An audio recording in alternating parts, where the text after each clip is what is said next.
वर्धा जिल्ह्यात पोलीस प्रशासनाकडून सध्या प्रलंबित मुद्देमालाची विल्हेवाट लावण्याची विशेष मोहीम राबविली जात आहे। याच मोहिमेअंतर्गत आज 30 जानेवारी रोजी सेवाग्राम पोलिसांनी मोठी कारवाई करत सुमारे 5 लाख रुपयाची अवैध दारू नष्ट केली आहे।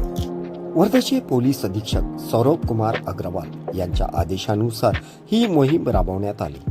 सेवाग्राम पोलीस स्टेशनमध्ये दारूबंदी कायद्याअंतर्गत जप्त केलेला मुद्देमाल गेल्या अनेक दिवसापासून पडून होता। न्यायालयाची रीतसर परवानगी आणि राज्य उत्पादन शुल्क विभागाच्या उपस्थितीत आज या कारवाईला सुरुवात झाली। कारवाईचे मुख्य मुद्दे याप्रमाणे आहेत। एकूण गुन्हे 34 प्रकरणातील जप्त मुद्देमाल नष्ट करण्यात आला। मुद्देमालाची एकूण किंमत 5,950,000 रुपये आहे। नष्ट करताना यात राज्य उत्पादन शुल्क विभागाचे अधिकारी आणि सेवाग्राम पोलीस पथक उपस्थित होते।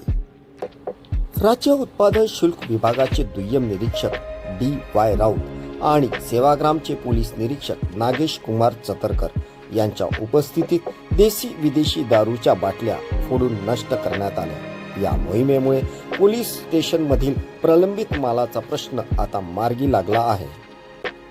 ही संपूर्ण मोहीम पोलीस अधीक्षक सौरभ कुमार अग्रवाल, अप्पर पोलीस अधीक्षक सदाशिव वाघमारे आणि उपविभागीय पोलीस अधिकारी प्रमोद मकेश्वर यांच्या मार्गदर्शनाखाली पार पडली। यामध्ये सेवाग्रामचे पोलीस निरीक्षक नागेश कुमार चतरकर, PSI वाडीवा बांबर्डे आणि त्यांच्या संपूर्ण टीमचा मोलाचा सहभाग होता।